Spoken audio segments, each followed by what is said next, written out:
कई बार क्या होता है कि उदयपुर शहर है, सातवां बोर्ड भी भारतीय जनता पार्टी के बनेगा। वापस आपके चैनल से के माध्यम से पुनः कह रहा हूँ। और ये मतलब ये कॉन्फिडेंस कहाँ से आता है? ये कुछ कॉन्फिडेंस हमारी देवतुल्य जनता का है ना, उदयपुर शहर की देवतुल्य जनता का। जितना उनके पांव धो के पिए उतना कम है।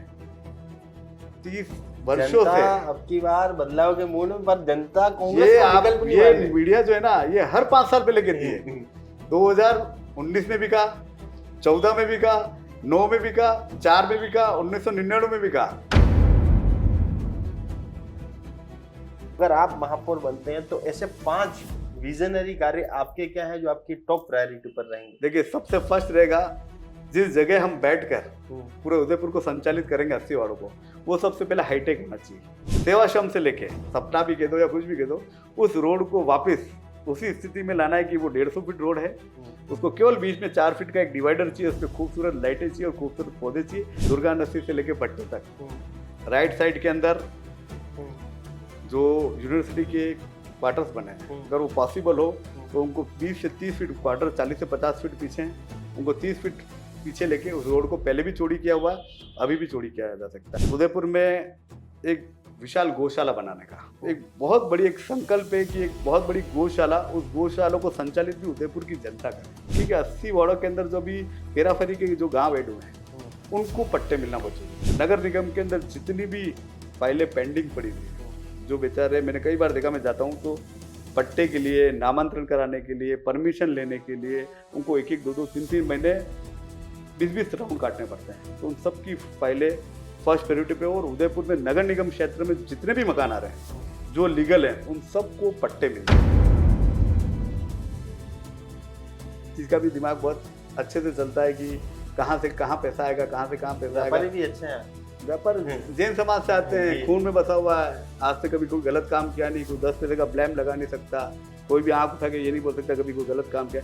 तो सपने तो बहुत है, बस मौके का इंतजार है। क्योंकि वैभव सूर्यवंशी को भी जब तक क्रिकेट खेलने का मौका नहीं मिला तब तक वो भी ये साबित नहीं कर सका कि भले सबसे कम उम्र में खेला, लेकिन उसने आज ये साबित करके बता दिया कि मैं भी बहुत अच्छा खेल सकता हूँ।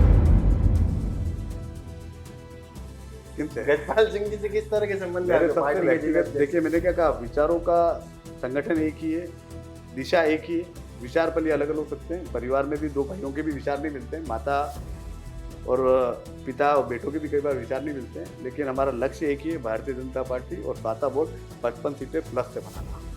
और मैं मेरी पार्टी के खिलाफ कभी नहीं जा सकता। जीवन में एक चीज सोच रखी, पार्टी की खिलाफत जीवन में कभी नहीं करूँगा। झीलों की नगरी में रहने के बाद भी अगर हमारे शहर में हर एक दिन छोड़कर एक दिन पानी आ रहा हो तो कितनी बड़ी विडंबना है। विडंबना है ना, निश्चित तौर पर है। मैं रियल बताऊँ ना, मैं कई बार ये अकेला बैठता हूँ या फिर कुछ ज्ञानी व्यक्तियों के साथ में बैठता हूँ तो मैं सोचता हूँ क्या हमारा देश अभी तक, चलो देश की बात नहीं करें, प्रदेश की बात नहीं करें, मैं केवल शहर की बात ही करता हूँ, क्योंकि हमारा शहर इन चीज़ों से कब आगे बढ़ेगा? पानी की समस्या, इतना पानी है, बिजली की समस्या, सड़क की समस्या। अरे सड़क ऐसी होनी चाहिए कि उसको विश्वास होना चाहिए कि मैं आंख बंद करके रेस देके जा रहा हूं तो भी मैं मेरे स्थान पे पहुंच जाऊंगा। तो निश्चित तौर पर मौके की आवश्यकता है, और संगठन अगर मौका देगा तो बस एक ही शब्द कहना चाह रहा हूं, आप सब यही कहोगे काश ऐसा भी उदयपुर होता है। नमस्कार, मैं मयूर अलवेला और आप देख रहे हैं हमारा खास कार्यक्रम उदयपुर की सत्ता का महासंग्राम। आज जो सियासत के किरदार हमारे साथ हैं उनके लिए मैं एक शेर जरूर गुनगुनाना चाहूंगा कि किसी के वास्ते राहें कहां बदलती है, किसी के वास्ते राहें कहां बदलती है, तुम अपने आप को बदलो तो बात बनती है। मगर गजेंद्र भंडारी की कहानी सिर्फ इंतजार की नहीं, उस इंतजार को हक में बदलने की है। युवा मोर्चा के पूर्व कप्तान, युवाओं का चहेते और संगठन के वफादार सिपाही, जिन्होंने भाजपा के युवा मोर्चा को उदयपुर में सिर्फ एक संगठन नहीं बल्कि पार्टी का हरावल दस्ता बनाने में अहम भूमिका निभाई।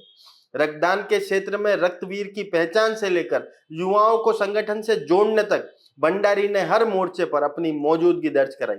पद की चाह नहीं, लेकिन बड़ी जिम्मेदारी का हक जरूर है, क्योंकि कुछ सिपाही उम्र भर कतार में नहीं रहते, एक दिन वही कतार की अगुवाई करते नजर आते हैं।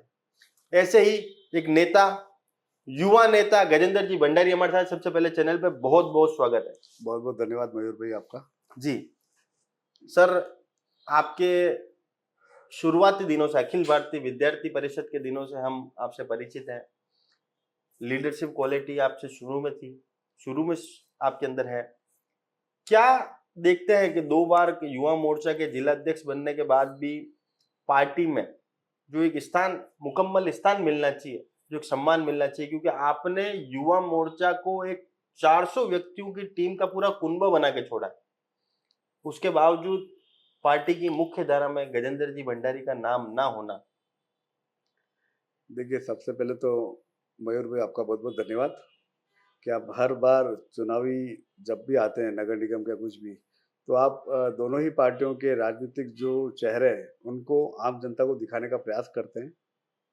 रहा सवाल युवा मोर्चा वाला बात, तो मैं कहना चाहूँगा युवा मोर्चा का जो कार्यकाल रहा वो मैं खुद, अगर कोई कहे कि अगर आपको स्वयं को अपने मार्क्स देने हैं जी। तो कई बार तो कहते हैं कि अपने मुंह में मिठे नहीं बनने चाहिए, लेकिन मेरी पूरी टीम की बदौलत निश्चित तौर पर युवा मोर्चा ने 2016 से लेकर 2021 तक एक नया आयाम छुआ था जी। और आप 400 कह रहे हैं, मैं ये कह रहा हूँ कि 1000 तो यूनिट रक्तदान होता था जी। और एक बार नहीं हुआ, 5 बार हुआ जी। और कोरोना में तो 1390 यूनिट हुआ, वो जी। भी कोरोना सेकंड फेज के अंदर, जब लोग बाग घर से बाहर नहीं निकलना चाह रहे थे, तो हमने सभी वार्डों के अंदर ब्लड डोनेशन लगाया। तो पूरी टीम की बदौलत हुआ था। तो 1000 युवाओं की टीम को ऐसा तैयार करके दे दिया था कि अगर कोई भी नया जिला अध्यक्ष बनता तो उसके पास 1000 में से कम 700 से 800 की टीम तैयार थी और वो चाहता तो उसको आगे भी बढ़ा सकता था। जी बिल्कुल। फिर रही बात, अभी नगर निगम के चुनाव आ गए हैं और आज गोटियां भी डल गई 80 वार्डों की। जी, आपके लिए तो बहुत बहुत बधाई पहले तो आपको। आपके जो दोनों वार्ड है, एक आपका जो ऑफिस वाला क्षेत्र और एक आपका जो निवास स्थान का क्षेत्र है, दोनों ही अनारक्षित मैं आपको ओपन है। बताने देना चाहूँ, दोनों ही मेरे निवास क्षेत्र है। जी। मेरा जो जन्म हुआ वो 119 चेटक मार्ग आशीष पैलेस होटल वाली गली में हुआ और अभी लास्ट तक भी मेरा नाम वहीं पर था। फिर इस बार मैंने मेरा जो सेलिब्रेशन मॉल के बैक साइड वाला जो भी 78 नया बनाया नगर निगम में पहली बार आया है, उसके अंदर मेरा नाम मैंने वहां से चेटक वाले वार्ड से हटा के, जो पहले अभी 66 हुआ करता था। और मैं आपको बताना चाहता हूँ 1994 के अंदर जब पहली बार यहाँ पर हेमलता जी बापना लड़े थे, उसके बाद में वीरेंद्र जी बापना लड़े, उसके बाद हेमलता जी बापना लड़े, उसके बाद में हमारे शोभा जी मेहता और रवि जी नाहर और फिर रेखा जी बुटवाल। तो ये जो 6 कार्यकाल है, 6 कार्यकालों के अंदर मैं 10 वर्ष की उम्र से, आज मेरी उम्र 40 वर्ष है और 10 वर्ष की उम्र से मेरे को उस समय, वीरेंद्र जी बापना आज हमारे बीच में नहीं है, ठीक है, लेकिन उस समय भी उन्होंने मुझे 119 चेटक मार्ग जो आशीष पैलेस वाली होटल की 47 से 48 वोटों की लिस्ट दी थी कि ये इन जो दिन भर जो वोट डलेंगे तो दिन भर इन मकानों को टच करना है। तो 10 साल की उम्र में भी मैंने वहां पर वो टच किया था, तब से लेके। और सबसे सेकंड बात ये कि नगर निगम का चुनाव होता था और उधर बुहाना के अंदर पंचायत का चुनाव होता, तो मुझे दोनों ही तरफ काम करने का मौका मिला था। और अभी आप ये देखिए कि दोनों ही जो वार्ड है, अभी नया वार्ड 26 हो गया है और वो अभी नया बना है बुहाना वाला, वो 78 हुआ, तो दोनों में ही जनरल ओपन सीट आई है जी। तो निश्चित तौर पर हमारे यहाँ पर एक चीज है, संगठन निर्णय सर्वोपरि। संगठन जो तय करता है वो निर्णय सर्वोपरि। पर संगठन जो है वो कई बार देखकर भी अनदेखा कर रहा है। कोई बात नहीं ना, हो सकता है आपके भाग्य में कुछ और अच्छा लिखा हो। जैसे आपका सवाल आने वाला होगा कि आपको पिछली बार जिले की टीम में नहीं लिया, हो सकता है यही सवाल होगा। तो हो सकता है महादेव ने, अभी सावन का माह चल रहा है, तो महादेव ने, हो सकता है बजरंगबली ने कुछ अच्छा सोच रखा, इस बार नहीं हो सकता हो सकता है प्रभु ने कुछ और अच्छा सोच रखा। और हो सकता है कि कई बार कुछ नहीं होना भी हो सकता है, आपके जीवन के लिए बहुत कुछ अच्छा होता है जी। तो मैं इन दोनों चीजों पर विश्वास करता हूँ कि जो भी होगा वो बहुत अच्छे के लिए होगा और जो प्रभु ने सोच रखा बहुत अच्छे के लिए सोच रखा है। गजेंद्र जी भंडारी, एक मुख्य सवाल आपसे कि पिछले 6 बार से जो है आपकी पार्टी यहाँ पर सत्ता में काबिज है, क्या उदयपुर अन्य राजस्थान के शहरों की तुलना में उदयपुर ने सर्वांगीण विकास के आयाम को छुआ? देखिए, सबकी अलग अलग सोच का एक दायरा होता है, कौन क्या सोचता है। कोई व्यक्ति अपने आप को अल्टो में बैठ के भी बहुत अच्छा महसूस करता है, कोई व्यक्ति डिजायर में बैठ के महसूस करता है, कोई फॉर्च्यूनर में बैठ के अपने आप को महसूस करता है और कोई डिफेंडर में बैठ के करता है और कोई इससे भी महंगी गाड़ी में करता है। तो सबकी सोच का, जब सबसे पहले हमारे यहाँ पर सभापति जी आई थी स्वर्गीय किरण जी माहेश्वरी, उन्होंने भी बहुत अच्छा काम किया। युधिष्ठिर जी वैसा आए, उन्होंने भी बहुत अच्छा काम किया। रविंद्र जी शिमली साहब आए, उन्होंने भी बहुत अच्छा काम किया। उसके बाद में हमारे रजनी दीदी आई, रजनी जी डांगी ने भी बहुत अच्छा काम किया। फिर हमारे चंद्र सिंह जी कोठरी साहब आए, फिर अभी लास्ट में गोविंद सिंह जी टाप आए। तो सभी ने काम तो किया, लेकिन जब फर्स्ट बार किसी क्षेत्र में आते हैं तो वहां पर काम करने के आयाम बहुत ज्यादा होते हैं। जब फर्स्ट बार में वो काम हो गया, जब किरण जी माहेश्वरी ने किया, उसके बाद वो आयाम थोड़े कम हुए। तो उसके बाद में हमारे युधिष्ठिर जी वैसा आए, रविंद्र जी वैसा आए, या जो भी नेक्स्ट महापौर है, तो उन सब ने काम तो किया और क्षेत्र का डेवलपमेंट भी हुआ। हाँ, आस हमारी कभी खत्म नहीं हो सकती, अपेक्षा हमेशा बढ़ती जाएगी, और उन अपेक्षा पे जो खरा उतरता है वही मैं मानता हूँ कि नेता मानते हैं। और जो आगे की भी सोच को लेके मानना पड़ेगा कि हम जब यूडीए का मास्टर प्लान बनाते हैं तो आगामी 20-25 साल की सोच को लेकर मास्टर प्लान बनाते हैं। तो हमको कोई काम भी करना है तो वो काम भी आगामी 20-25 साल की सोच को लेकर करना ही पड़ेगा। जी, अखिल भारतीय विद्यार्थी परिषद से गहरा जुड़ाव रहा आपका हमेशा। अखिल भारतीय विद्यार्थी परिषद का ऑफिस आपके ऑफिस के ठीक पीछे की तरफ, बिल्कुल नचिकेता, उसके जस्ट बगल में कचरा स्टैंड है। बिल्कुल है, बिल्कुल, जहाँ पर आप अगर पूरे दिन के फेज में उसको हर 3-4 घंटे में जाकर देखो तो शाम होते होते ये स्थिति आ जाती है कि पूरे दिन का कचरा वहाँ इकट्ठा रहता है, और शाम को गाय माता और श्वान जो है वो उसको कचरे को ले लेके सड़क पे आ जाते हैं, और उस मार्ग से भी निकला नहीं जा सकता। सत्य बात है। ऐसे बहुत सारे एग्जाम्पल है पूरे शहर के अंदर। कचरे को लेकर गजेंद्र जी भंडारी का क्या सोचना है कि इससे कैसे निजात पाया जा सकता है? देखिए, ये जो शहर है वो हम सबका शहर है जी, और उसके अंदर सभी की सहभागिता होनी जरूरी। कचरा आता कहाँ से है? मेरे घर से आता है और आपके घर से ही आता है। जबकि सवेरे सवेरे आप ये देखिए कि उदयपुर नगर निगम की अभी एक व्यवस्था है, ऑटो जो संग्रहण करता है, लेकिन कई बार उसमें एक समस्या भी आती है कि 8:30 बजे मान लो मेरे घर के बाहर ऑटो आता है, उस समय मैं हो सकता है वहां पर उपलब्ध हूँ या नहीं, तो फिर क्या होता है कि उस कचरे को कोई भी घर पे तो रखता नहीं है, सवेरे नहा धो के तैयार होके वो लेके जाता है, और उसको जहां पर लगता है कि पहले 2-4 थैलियां पड़ी हुई है वो ऑटोमेटिक वो स्टैंड बन जाता है। इसके लिए पहले मैंने सुझाव भी दिया था कि हमको, आपने ये व्यवस्था तो लागू की, बहुत अच्छी व्यवस्था है इंदौर की तर्ज पर, लेकिन हमको एक व्यवस्था लागू करनी पड़ेगी, कंटेनर रखने पड़ेंगे जी, क्योंकि जिस समय पर आपका ऑटो जिस क्षेत्र में आता है वो आपके लिए 2 घंटे वेट नहीं कर सकता है, वो आपके लिए 1 या 2 मिनट वेट करेगा, और ज्यादा से ज्यादा आसपास की कॉलोनी वाले सब आके उसमें। हमने अपने ही शहर में हिरण मंगरी के अंदर एक और व्यवस्था देखी, ऑटो अपना कचरा कलेक्ट करके जहाँ उसको डंपिंग यार्ड में छोड़ना है वो छोड़ आएगा, फिर उसके बाद वो जो ऑटो है वही मोहल्ले में एक जगह खड़ा हो जाएगा। तो 10-11 बजे जो आदमी अपने काम पे जाने के दौरान उस कचरा स्टैंड को ढूंढने की जगह उसी ऑटो में डाल सकता है। ये भी आपका अच्छा सुझाव है, और ये हो सकता है कि उस ऑटो के दिन में 3 राउंड भी हो जाए जी। एक सुझाव ये भी आपका, क्योंकि वो ऑटो वहां से जाने के बाद में डंपिंग यार्ड जाने के बाद मेरे हिसाब से नगर निगम का जो फिक्स क्षेत्र होगा वहां जाकर खड़ा हो जाए, दिन भर तो घूमता ही नहीं है, ठीक है। उसके बाद में अगर वो ही, आप बिल्कुल सही कह रहे हैं, जिस एरिया का जो पर्टिकुलर एरिया है जिसमें वो घूमता है वहां पर पर्टिकुलर दिन भर वो खड़ा हो जाए, और शाम को आके वहां का जो भी ड्राइवर है ऑटो चालक उसको लेके चला जाए, अपनी डंपिंग यार्ड में डाल के आ जाए। ये भी बहुत अच्छा है, बहुत शानदार आपका सुझाव है जी। तो ये सुझाव भी निश्चित तौर पर, मेरा तो ये मानना है कि नगर निगम के अंदर जो भी वार्ड पार्षद या महापौर जो भी आते हैं, आज मयूर भाई ने बहुत अच्छा सुझाव दिया कि डंपिंग यार्ड के लिए निश्चित तौर पर एक जेसीबी आती है, फिर डंपिंग यार्ड को उठाती है, फिर वो वापस ट्रक में जाता है, फिर वो डंपिंग यार्ड तक जाता है। इससे बेटर बहुत अच्छा सुझाव आपने दिया निश्चित तौर पर, और मेरा मानना है कि ऐसे सारे सुझाव उदयपुर की आम जनता को भी देने चाहिए, क्योंकि हर आदमी महान हो ये कोई जरूरी नहीं है, क्योंकि पार्षद हो सारा ज्ञान उसी में हो, या महापौर हो सारा ज्ञान उसी में हो, ये पॉसिबल नहीं। आम जन को भी अपने अपने सुझाव निश्चित तौर पर, क्योंकि ये शहर जो है वो हम सबका शहर है जी।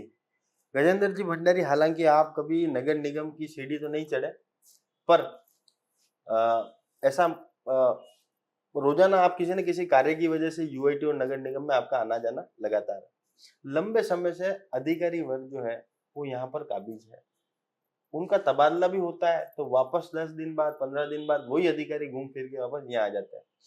इस पर अगर गजेंद्र भंडारी जी को महापौर पद की जिम्मेदारी मिलती है तो उनका क्या रुख रहेगा स्पष्ट?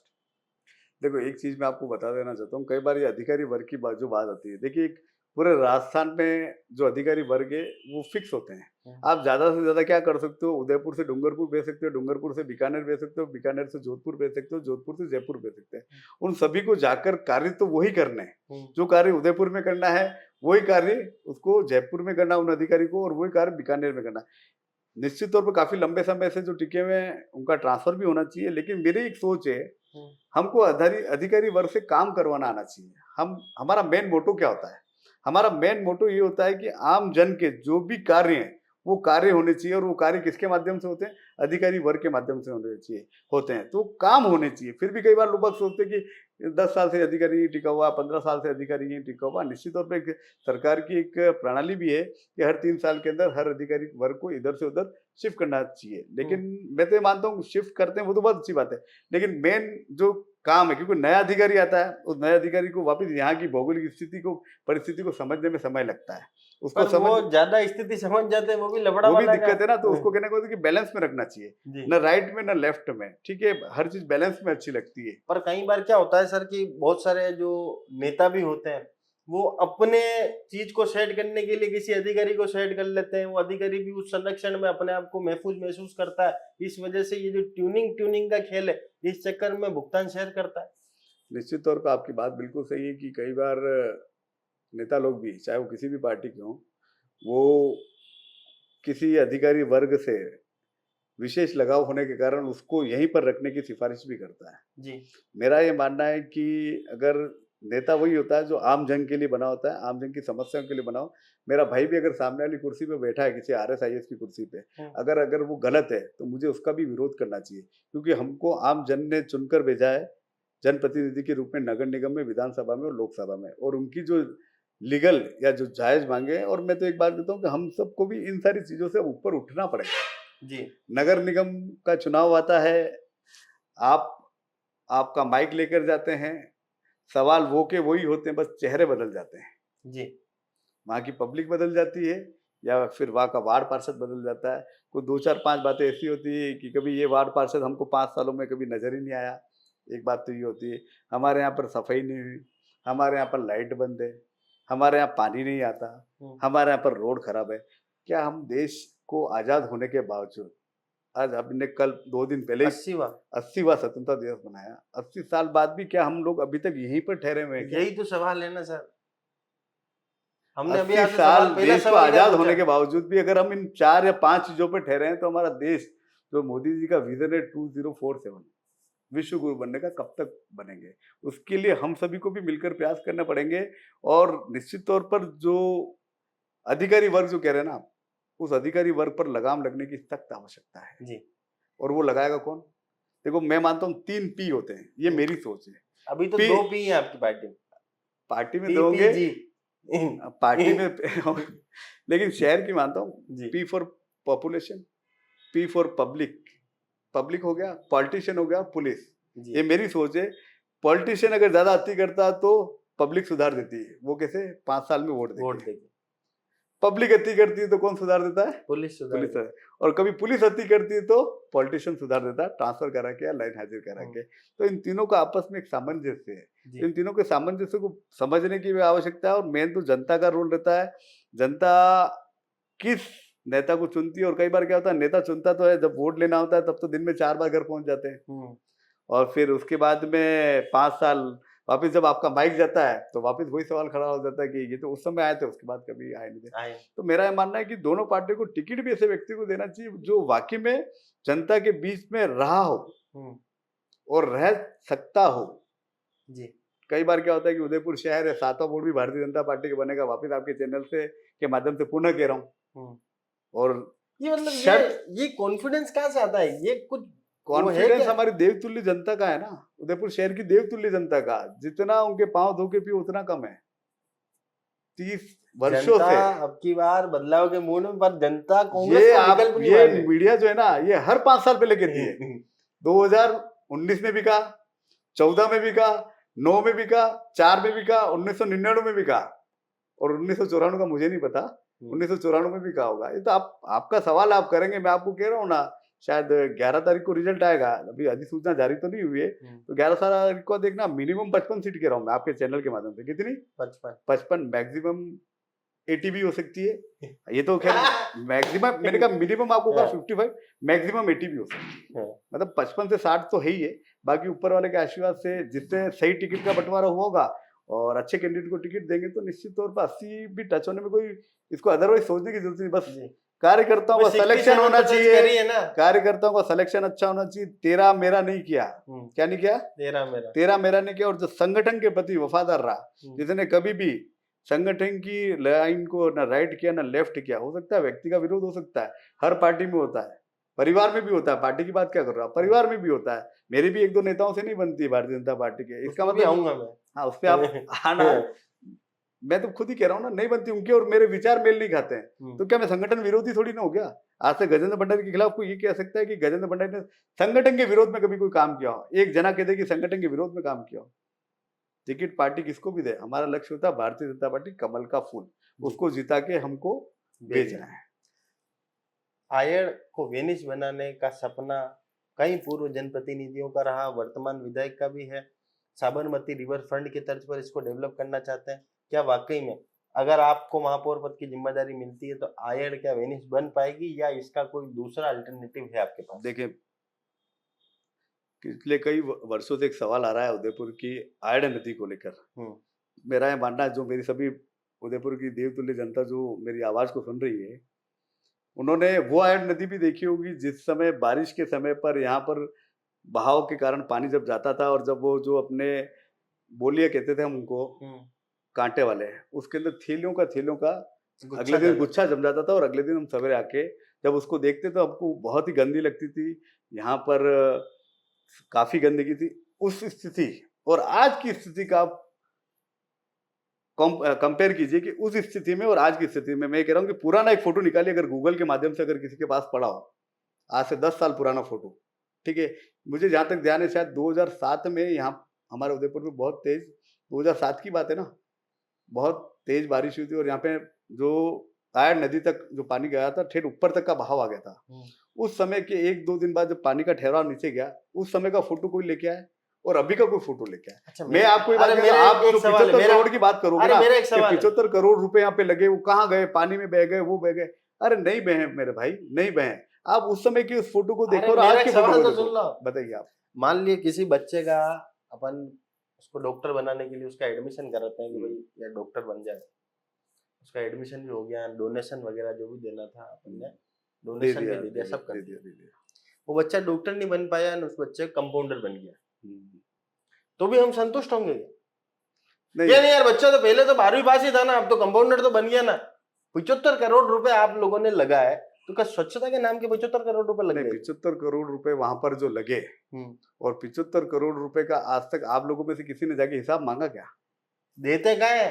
क्यों नहीं देते? आप तो मीडिया हो, जाके मांगो तो सही। पहले ये तो कंफर्म करो कि वहां पे 75 करोड़ रुपया भी लगा कि नहीं लगा। आप किस आधार पर बार बार 75 करोड़ का आंकड़ा बोलते हो? या तो आप एक आंकड़ा लाके वहां से ये दिखाइए कि वाकई में आयड़ नदी पर 75 करोड़ रुपया खर्च हुआ। बयान है ना, 75 करोड़ रुपए के अंदर खर्च 5 करोड़ रुपए हमने जेसीबी वाले को दिया, 8 करोड़ रुपए सीमेंट वाले को दिया, 12 करोड़ रुपए जाली वाले को दिया, 18 करोड़ रुपए हमने पत्थर वाले को दिया, फिर बाकी का हमने लेबर दिया। वो हिसाब तो होगा ना 75 करोड़ का। 75 करोड़ एक आंकड़ा तो सबके मुंह पे आ गया, लेकिन पहले ये तो बताओ कि वाकई में 75 करोड़ रुपए लगा कि नहीं लगा, और लगा तो उसका हिसाब आप लोग लाइए ना।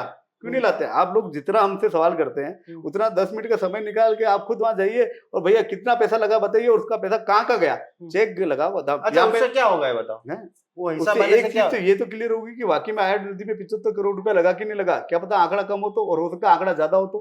मैं तो दोनों बातें कह रहा हूँ आपको। अच्छा, मैं तो ये पूछ रहा हूँ, नदी के अंदर पक्का निर्माण कौन करता है? नदी के अंदर पक्का निर्माण, आप उस बात को, आयड़ नदी की स्थिति को समझने की कोशिश कीजिए। आज जो आयड़ नदी की स्थिति है ना, बीच के अंदर जो 12-13 फीट का पानी का जाने का उन्होंने बहाव बना रखा है, उसके अंदर नीचे की तरफ पत्थर लगा रखे हैं, और उसके ऊपर आपने देखा हो तो एक लोहे की जाली लगी हुई। वो लोहे की जाली इसलिए लगी हुई कि कभी बारिश का अगर फ्लो जोर से आए ना तो पत्थर बह के नहीं जाए। एक बार मैंने भी सुझाव दिया था कि बीच के अंदर जाली के चक्कर के अंदर पॉलिथीन वगैरह, और अभी भी आपने देखा होगा जमीन हो जाए, क्यों ना उसके ऊपर छोटी वाली जो बकेट जो जैसी भी होती है उसको चला के साफ कर दिया जाए। फिर जब आपने उसको मौके पर जाके देखा तो वो पॉसिबल नहीं था, क्योंकि बकेट के आगे जो तीखे वो जो निकले होते हैं जैसे वो जाली को खींच लेंगे। तो उस समय हमारा भी वो सुझाव 0 हो गया था। तो इस जो ये गंदगी जो हो रही है, इसको कहीं ना कहीं पर मेरा मानना है कि आम जन के हिसाब से लेबर वगैरह लगा के ही सफाई करानी पड़ेगी।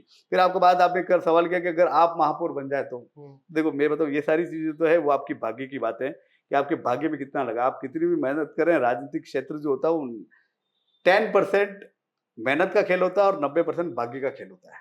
अरे पर आपके मेहनत में आपके जो आपका पोर्टफोलियो है, हम ये कहें पोर्टफोलियो, उसमें कमी कहाँ है? नहीं, कमी नहीं होती है, बात सही है, लेकिन हर मौका मिलना है एक व्यक्ति को, तो यूं तो है नहीं कि 5 साल के लिए, तो 1 साल के लिए Ramlal baby born with golden spoon, मतलब आप गजेंद्र भंडारी सन्ने में आपका, मेरी बात समझो, इस शहर में जैन समाज में पैदा होना मतलब अपनी वो राज तिलक की करो तैयारी। नहीं, बात जैन समाज की नहीं, हम हमारी पार्टी 36 कौम को साथ में लेके चलती है, और मैं मेरी व्यक्तिगत तौर पे बात करूं तो मेरा 36 कौमों के साथ में उठना बैठता है, ठीक है, इस बात को हर व्यक्ति जानता है। बात रही जहां तक कि महापौर की संगठन ने मौका दिया जी, ऐसा नहीं है कि नहीं दे सकती, संगठन दे सकती है, भारतीय जनता पार्टी है, नितिन जी नवीन को भी राष्ट्रीय अध्यक्ष बनाया, और मैं बड़ा सौभाग्यशाली हूँ कि मेरे फर्स्ट मैं जब युवा मोर्चा का जिला अध्यक्ष था तब वो राष्ट्रीय महामंत्री थे युवा मोर्चा के, और मेरे यहाँ पर जो मैंने एक कार्यक्रम रखा था युवाओं का, करीब 3-3.5 हजार युवाओं का कार्यक्रम रखा था, उसके अंदर उनका मार्गदर्शन हमको मिला, क्योंकि अनुराग जी ठाकुर उस समय नहीं पधार सके थे, क्योंकि उस दिन अमित जी शाह का राष्ट्रीय अध्यक्ष के प्रस्ताव के रूप में अनुराग जी ठाकुर का नाम लिखा गया था। तो अर्जेंट में फोन आया कि नितिन नवीन जी आ रहे हैं। मैंने कहा ये कौन है? कि राष्ट्रीय महामंत्री जी युवा मोर्चा के और बिहार से विधायक है बाकीपुर से, तो उनका मार्गदर्शन उदयपुर को भी मिल चुका है। तो ऐसा नहीं कि मुझे भी मौका नहीं मिल सकता। बस मैं तो एक बात ये कहना चाहूंगा कि मुझे जब जब संगठन ने मौका दिया संगठन में काम करने का, तो मैंने वो करके दिखाया, या पूरी टीम की बदौलत वो करके दिखाया कि सब जने ये कहने लगे कि ऐसा भी होता है क्या। आज 12 में से कितने मंडल अध्यक्ष? 7 मंडल अध्यक्ष। 7 मंडल। तो फिर तो कप्तान तो कहीं बड़ा ही खेलेगा ना। 7 मंडल अध्यक्ष होना संगठन के लिए सारा है। 80 वार्ड हैं, 80 वार्डों में से टिकट क्या मिलता है और बाकी की राजनीति परिवार सब आप ज्यादा भी समझते हैं। आप जबरदस्ती मेरे मुंह से मत खुलवाइए। ये जरूर है कि अगर मौका मिला तो उदयपुर की जनता ये जरूर कहेगी कि हमारा उदयपुर शहर ऐसा भी होता है। चलिए मैं आपसे एक सवाल पूछ ही लेता हूँ। उदयपुर शहर को अगर आप महापौर बनते हैं तो ऐसे 5 विजनरी कार्य आपके क्या है जो आपकी टॉप प्रायोरिटी पर रहेंगे? देखिए, सबसे फर्स्ट रहेगा जिस जगह हम बैठकर पूरे उदयपुर को संचालित करेंगे 80 वार्डों को, वो सबसे पहले हाईटेक होना चाहिए। उसका मतलब नगर निगम जी। क्योंकि हम कई बार देखा जाता है कि जिस ऑफिस में हम बैठते हैं अगर वो ऑफिस हाईटेक होता है तो हमारी सोच का लेवल भी निश्चित तौर पर बदलता है। ठीक है। सेकंड चीज, सेवाश्रम से लेके, ये मेरा एक बहुत बड़ा सपना भी कह दो या कुछ भी कह दो, उस रोड को वापस उसी स्थिति में लाना है कि वो 150 फीट रोड है, उसको केवल बीच में 4 फीट का एक डिवाइडर चाहिए, उस पर खूबसूरत लाइटें चाहिए और खूबसूरत पौधे चाहिए। बाकी दोनों तरफ आप ये देख लीजिए कि आम राइट और लेफ्ट साइड में जो दुकानदार है वो अपना सा व्यापार कर सके। उनके 10 फीट के बाहर एक येलो कलर की लाइनिंग खींच दी जाए। दिनेश एमएन साहब ने जब शुरुआत की थी कि इससे बाहर कोई भी गाड़ी नहीं रहेगी, कोई भी गाड़ी रहती थी तो उसको ट्रैफिक की पुलिस की गाड़ी उठा के ले जाती थी। बाकी काफी लंबी चौड़ी रोड हो, बीच का कंप्लीट हट जाए।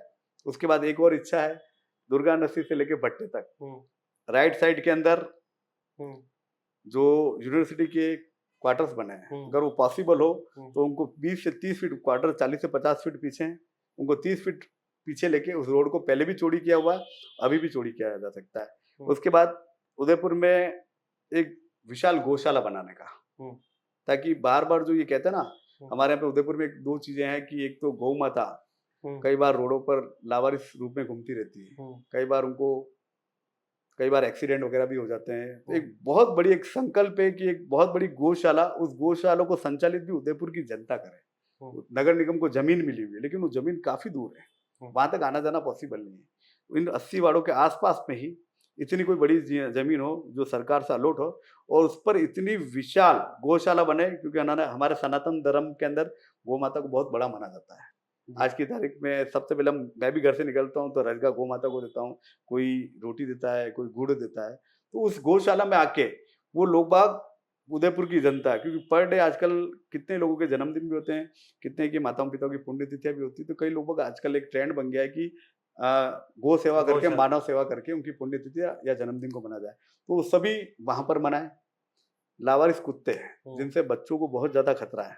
आप आए दिन वीडियो देखे होंगे, कई बार छोटे बच्चों के ऊपर कुत्ते जो हैं, लावारिस कुत्ते, वो उनके ऊपर अटैक कर लेते हैं। तो उनके लिए भी अगर आप चाहें तो जैसे एक इस तरह का प्लेटफॉर्म खड़ा कर सकते हैं कि उनके अंदर सारे जितने भी लावारिस कुत्ते हैं उन सारे कुत्तों को वहीं पर कुत्ताशाला कह दीजिए, डॉग इंग्लिश वर्ड बोल दीजिए, क्योंकि बोलेंगे तो अच्छा नहीं लगता, कुत्ताशाला बोल दीजिए, ये हो सकता है। उसके बाद आप देखिए कि 80 वार्डों के अंदर जो भी पेराफेरी के जो गाँव ऐड हुए हैं, और अभी आप देखो इन सभी संघर्ष समिति की बदलत 1500 बीघा जमीन जो अलग प्रश्न है, आपने पहले बता दिया है। मैं आपके दिल की बात को पहले भी जानता हूँ यार कि आप मेरे ऊपर ये अटैक करेंगे। उनको पट्टे मिलना बहुत जरूरी है। जी। और फिर एक बहुत बड़ी जो इच्छा है कि नगर निगम के अंदर जितनी भी फाइलें पेंडिंग पड़ी हुई है, जो बेचारे, मैंने कई बार देखा, मैं जाता हूँ तो पट्टे के लिए, नामांतरण कराने के लिए, परमिशन लेने के लिए उनको 1-1, 2-2, 3-3 महीने 20-20 राउंड काटने पड़ते हैं। तो उन सब की फाइलें फर्स्ट प्रायोरिटी पे, और उदयपुर में नगर निगम क्षेत्र में जितने भी मकान आ रहे हैं जो लीगल हैं, उन सबको पट्टे मिल जाए। उसके बाद एक बहुत इच्छा है कि हमारे जीवन में मनोरंजन की भी कुछ आयाम होने चाहिए। 15 अगस्त, 26 जनवरी, भगत सिंह जी जयंती, इनकी पूर्व संध्या पे या उसी दिन एक शाम तिरंगे के नाम और राष्ट्रभक्ति गीत, इस तरह के कोई बड़े आयोजन हो। दीपावली, दशहरा, मेला लगता ही है। उसके अलावा हमारे वरिष्ठ जनों के लिए कवि सम्मेलन का कार्यक्रम हो, युवाओं के लिए युवा वर्ग जो रहता, साल में 2 बार हॉलीवुड या बॉलीवुड के बड़े स्टार को बुलाकर फ्री एंट्री से बहुत बड़े लार्ज स्केल पर शो कराने की इच्छा है कि कम से कम हमारे ये जो कई युवा है, कोई टिकट देके जा सकते हैं, लेकिन हमारे बहुत सारे ऐसे युवा जिनकी आर्थिक स्थिति सही नहीं, केवल वो सोशल मीडिया पर ही उनको गाने को सुनते हैं, देखते हैं, तो वो लाइव म्यूजिक सुन सके जी। तो इस तरह के नगर निगम की ओर से माता रानी का गरबा का आयोजन हो। गुजरात में होते हैं, गवर्नमेंट की तरफ से होते हैं, मैंने भी देखे हुए हैं। तो इस तरह 9 दिन का एक बड़ा लार्ज स्केल पर गरबों का कार्यक्रम, इस तरह के मनोरंजन के कार्यक्रम उदयपुर शहर की जनता के लिए, युवाओं के लिए, मातृशक्ति के लिए और वरिष्ठ जनों के लिए तो टोटल फ्री में। अब उनके लिए पैसा कहाँ से आएगा? तो जब क्या कुर्सी पे बैठेंगे तो सारी चीजें ऑटोमेटिक दिमाग में सेट होती है कि कब चीज कहाँ से क्या होगी। इनकमिंग भी होनी जरूरी है, आउटगोइंग के बारे में तो सोच लिया, इनकमिंग कहाँ से, जब तक इनकमिंग नहीं है तो आउटगोइंग कहाँ से करोगे जी। तो इस चीज का भी दिमाग बहुत अच्छे से चलता है कि कहाँ से कहाँ पैसा आएगा, कहाँ से कहाँ पैसा आएगा। व्यापारी भी अच्छे हैं, व्यापार जैन समाज से आते हैं, खून में बसा हुआ है, आज से कभी कोई गलत काम किया नहीं, कोई 10 पैसे का ब्लेम लगा नहीं सकता, कोई भी आंख उठा के ये नहीं बोल सकता कभी कोई गलत काम किया। तो सपने तो बहुत है, बस मौके का इंतजार है, क्योंकि वैभव सूर्यवंशी को भी जब तक क्रिकेट खेलने का मौका नहीं मिला तब तक वो भी ये साबित नहीं कर सका कि भले कम सबसे कम उम्र में खेला, लेकिन उसने आज ये साबित करके बता दिया कि मैं भी बहुत अच्छा खेल सकता हूँ। तो निश्चित तौर पर मौके की आवश्यकता है, और संगठन अगर मौका देगा तो बस एक ही शब्द कहना चाह रहा हूँ, आप सब यही कहोगे काश ऐसा भी उदयपुर होता है क्या। जी। अच्छा, अब एक चीज और हम जानना चाहते हैं आपसे कि जिलों को हम अपनी लाइफ लाइन बताते हैं, पर क्या जिलों की नगरी में रहने के बाद भी अगर हमारे शहर में हर एक दिन छोड़कर एक दिन पानी आ रहा हो तो कितनी बड़ी विडंबना है। विडंबना है ना, निश्चित तौर पर है। जो ओल्ड सिटी के जो हमारे सारे स्मार्ट सिटी के वार्ड है उसके अंदर हमने देखा है, वहाँ मेरा जाना है, वहाँ पे मेरे मित्र हैं बहुत सारे, हमारे वार्ड पार्षद है, उनसे भी मिलना जुलना होता है, तो उनकी मन की बातें भी होती है। मैं रियल बताऊँ ना, मैं कई बार ये अकेला बैठता हूँ या फिर कुछ ज्ञानी व्यक्तियों के साथ में बैठता हूँ तो मैं सोचता हूँ क्या हमारा देश अभी तक, चलो देश की बात नहीं करें, प्रदेश की बात नहीं करें, मैं तो केवल शहर की बात ही करता हूँ, क्योंकि हमारा शहर इन चीजों से कब आगे बढ़ेगा। पानी की समस्या, इतना पानी है, बिजली की समस्या, सड़क की समस्या। अरे सड़क ऐसी होनी चाहिए कि उसको विश्वास होना चाहिए कि मैं आंख बंद करके रेस देके जा रहा हूँ तो भी मैं मेरे स्थान पे पहुंच जाऊंगा, ये विश्वास होना। ये सब हम लाएगा कौन? आप और हम। ये जो रोडें बनती है और थोड़े दिन बाद बारिश के समय पे उखड़ जाती है, क्योंकि हम लोग भी कहीं ना कहीं ध्यान नहीं देते। भ्रष्टाचार होता है, कितना भ्रष्टाचार होता है, उसको रोकेगा कौन? आप और हम सब मिलकर तो रोकेंगे, उदयपुर की देवतुल्य जनता रोकेगी। मैं तो कह रहा हूँ कि इच्छा है बस, महादेव, सावन का महीना चल रहा है, महादेव एक बार मौका दे। रियल में अभी तक संगठन जी मौका नहीं देंगे, मौका देंगे, उनसे कैसे संबंध है आपके? किनसे? गजपाल सिंह जी से किस तरह के संबंध है? देखिए मैंने क्या कहा, विचारों का संगठन एक ही है, दिशा एक ही है, विचार भले अलग अलग हो सकते हैं, परिवार में भी 2 भाइयों के भी विचार नहीं मिलते हैं, माता और पिता और बेटों के भी कई बार विचार नहीं मिलते हैं, लेकिन हमारा लक्ष्य एक ही है, भारतीय जनता पार्टी और साता बोर्ड 55 सीटें प्लस से बनाना। मतलब चाहे कुछ भी हो जाए, अपनी जो नेता है उससे कभी मतलब अपनी वफादारी से कभी समझौता नहीं करेंगे? करना भी नहीं चाहिए। मैं तो ये कहता हूँ जिस पार्टी ने आज नाम दिया, आपने गजेंद्र भंडारी को यहाँ पे क्यों बुलाया? विद्यार्थी परिषद का काम करके, युवा मोर्चा का काम करके, पार्टी में जिला मंत्री देके तो ही बुलाया। ऐसे गजेंद्र भंडारी तो बहुत सारे उदयपुर में, आप अभी गूगल पे सर्च करो गजेंद्र भंडारी उदयपुर, आपको 5-25 नाम और मिल जाएंगे। आपने उनको क्यों नहीं बुलाया? तो ये नाम किसने दिया? भारतीय जनता पार्टी ने दिया। भारतीय जनता पार्टी ने दिया, इसलिए आपने मुझे बुलाकर यहाँ पर इंटरव्यू ले रहा। और मैं मेरे पार्टी के खिलाफ कभी नहीं जा सकता। जीवन में एक चीज सोच रखी, पार्टी की खिलाफत जीवन में कभी नहीं करूंगा। अंतिम और आखिरी सवाल आपसे, इस शहर के महापौर के घर के बाहर की सड़क ढह जाना इसको कितनी बड़ी विडम्बना मैं मानते आपको हैं? बता रहा हूँ चाहूंगा कि उसी दौरान जब ये घटनाक्रम हुआ उस समय मैं लेफ्ट हैंड साइड पे ही रेड लाइट में खड़ा हुआ था अच्छा। और उसी दौरान पे मैंने देखा काफी लोग इकट्ठे हो रहे थे। तो मैंने भी देखा तो क्या हुआ कि वो रोड ढह चुकी थी नाला और उसके अंदर एक कार थी, गाड़ी का नाम तो बंदे हैं लेकिन शायद वो कोई नई गाड़ी थी कि किया किसी की थी, वो गाड़ी यूं टेढ़ी थी। तो मैंने वहाँ का वीडियो बनाया और वो तुरंत मैंने हमारे लोकप्रिय शहर विधायक आदरणीय ताराचंद जी जैन को भेजा। मैंने कहा भाई साहब आपको एक मैंने व्हाट्सएप पे वीडियो भेजा और हमारे ये दुर्गा नसी कॉर्नर वाली जो है वो नाला ढह गया है। उन्होंने तुरंत उस वीडियो को देखते होंगे तुरंत कि मैंने आयुक्त महोदय जी को कह दिया, तुरंत वहाँ पर टीमें पहुंची तो उसको तुरंत देख के बैरिकेड होगा। अब आपको सोचना सवाल ऐसे ही कि खुदा न खास्ता कोई बड़ा घटनाक्रम हो जाता तो वो तो ठीक है, वो गाड़ी भी टेढ़ी हुई थी और फिर उसको लोगों के बदौलत और जेसीबी वगैरह जिसकी भी बदौलत से क्रेन की बदौलत से खींच लिया गया था। अगर वही हो जाना तो निश्चित तौर पे कहीं ना कहीं, क्योंकि ये नाला मेरा मानना है कि ज्यादा समय पुराना नहीं है, बहुत पहले ही शायद साल भर हुआ होगा इस नाले को बने, ये शायद नहीं साल भर पहले और टूटा था। हाँ पहले और टूटा हुआ था, वो आगे की तरफ टूटा था, आपने आय नदी से पहले की तरफ हाँ। वहां पे टूटा था और ये भी रह गया। तो कहीं ना कहीं खामी इंजीनियरों की रही और जिसने भी इसका टेंडर रहा उनको निश्चित तौर पर ब्लैक लिस्टेड करना भी चाहिए और इसकी क्वालिटी गुणवत्ता को जब तक आप चेक नहीं करेंगे तब तक कुछ नहीं हो पाएगा। इसलिए मैं आपके चैनल के माध्यम से संगठन से भी उदयपुर की आम जनता से भी निवेदन करना चाहता हूं कि आपके 80 वार्डों के पार्षदों को बहुत सोच समझ कर चुने। देखिए भारतीय जनता पार्टी का बोर्ड बनेगा, उसके 55-60 पार्षद बनेंगे, ऐसे प्रत्याशी को चुनकर लाएं जो वाकई में आपके विकास की जो आपकी सोच पर उस पर खरा उतरे। और संगठन ने अगर मौका दिया तो निश्चित तौर पर वापस एक बात कहना चाहूंगा, हमारा उदयपुर ऐसा भी होता है क्या? ये शब्द आप स्वयं आपके इस चैनल पे बोलोगे कि ऐसा भी होता है क्या जी, कि हमने जिसकी परिकल्पना नहीं की थी, वो परिकल्पना मेरे मन में है। अब मैं आपके चैनल के माध्यम से बोल दूं उसका होना जाना कुछ ही नहीं, जब तक वो धरातल पे नहीं उतरेगी तब तक मजा नहीं आएगा। जी। तो ये थे गजेंद्र जी भंडारी जिन्होंने बिल्कुल स्पष्ट तौर पर यहाँ पर कहा कि अगर एक बार मौका मिलता है तो ये उदयपुर भी कहेगा कि क्या उदयपुर ऐसा भी होता है। और साथ ही में इन्होंने हर चीज का बखूबी जवाब यहाँ पर दिया और साथ ही में पट्टों को लेकर भी अपना रुख स्पष्ट किया, ऐड की नदी को लेकर भी इन्होंने बातचीत करी और शहर में जो अधिकारियों के द्वारा, जो ठेकेदारों के द्वारा और जो नेताओं की मिलीभगत से जो भ्रष्टाचार हो रहा है उस पर भी खुल के बात करी। युवाओं के लिए हम क्या कुछ नया कर सकते हैं, यहाँ पर रहने वाले लोगों के लिए हम क्या कुछ नयापन कर सकते हैं, तमाम इन चीजों पर चर्चा करी। ये कार्यक्रम आपको कैसा लगा कमेंट बॉक्स में अपनी राय जरूर बताइएगा और आप भी बता सकते हैं कि शहर का अगला महापौर आखिर होगा कौन। तमाम इसी के लिए हमारे जुड़े रहिए। जय हिंद, जय भारत, जय मेवाड़।